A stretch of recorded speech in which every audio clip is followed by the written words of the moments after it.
Hi, I am Helen Terry, member of the Nia training faculty, and this week I started playing with the latest Nia routine called Express.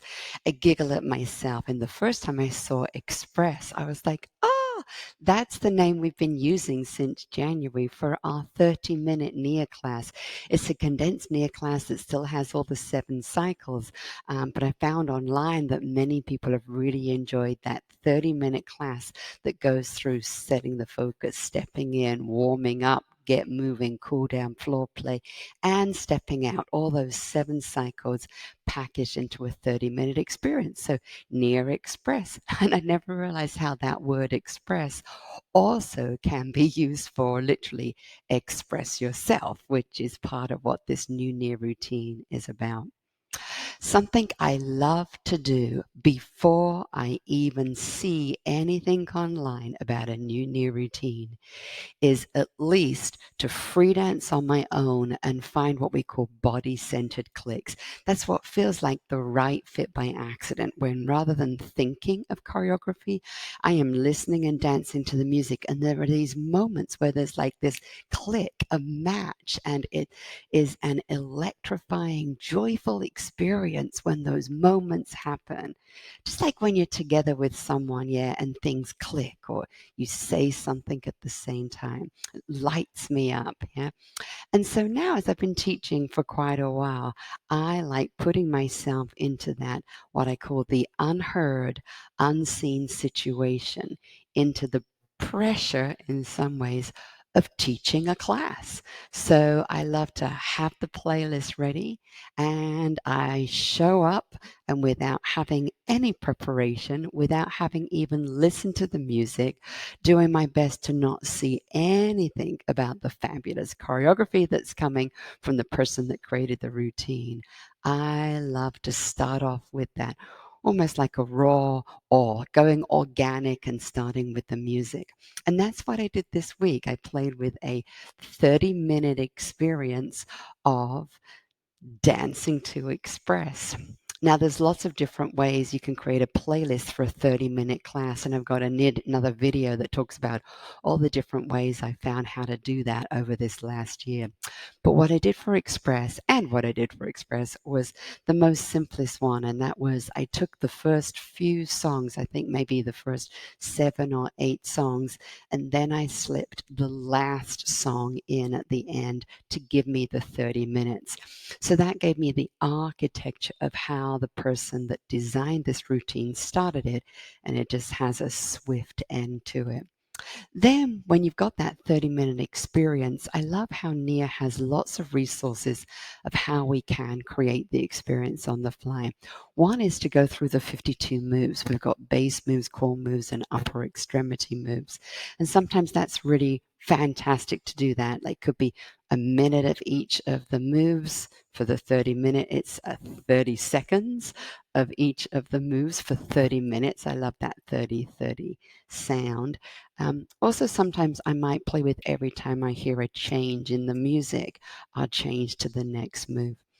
Another style I like to do is what I call simple kata, and that is for one song. I'll stay with one move, and then as I hear little changes in the music, I might change my hand techniques from, let's say, from a fist to web spaces if I hear a more wah melodic sound, or if there's a rah beaty sound come in, I might add an elbow strike to the same bass move that I keep going for the same song.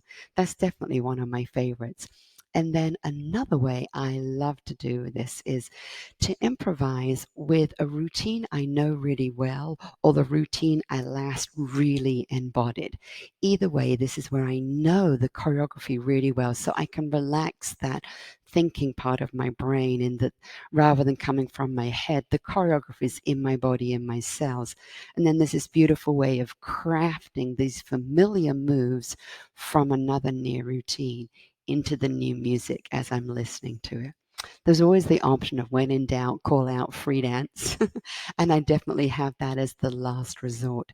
Something I play with when I'm doing this is asking myself, what's the worst thing to happen? And to remember when I'm teaching Nia, it really is about serving others.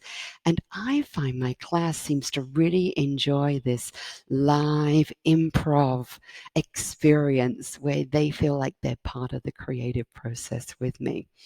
So that's how I did the playlist. I asked myself, what's the worst thing to happen? And something I love about how we're now doing classes on Zoom is I also let go of my witness. In there, we call the witness that inner voice that's like a video recorder that's letting me know the choreography I'm doing. So if something happens to work, then later I might want to refine those moves and make it more of an experience.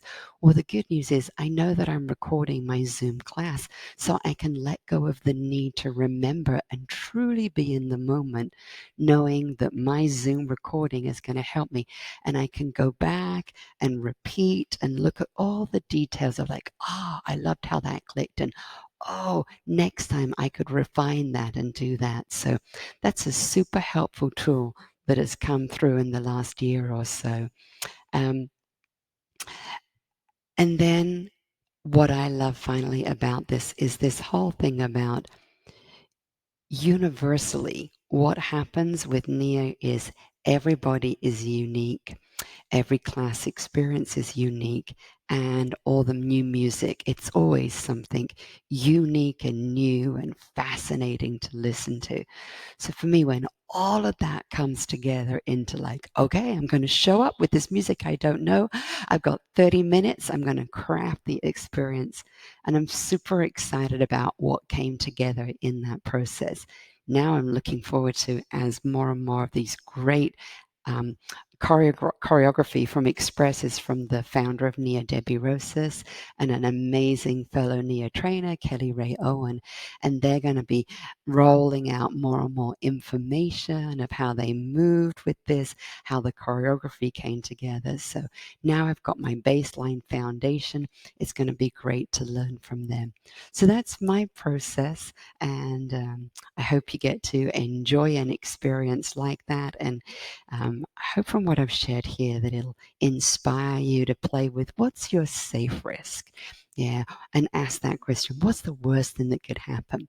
And maybe if you don't feel comfortable to teach a class online, or if you don't feel comfortable to teach a class online to music that you haven't heard of, you can do it in the privacy of your own little Zoom room. Just set up 30 minutes, go to Zoom, click record, and act as if you're teaching a class and let the music go for 30 minutes. See what you create, and you can always go back and check it out and be inspired. And you can always delete it if you just don't want to go there. So enjoy. I hope this helps you with inspiration.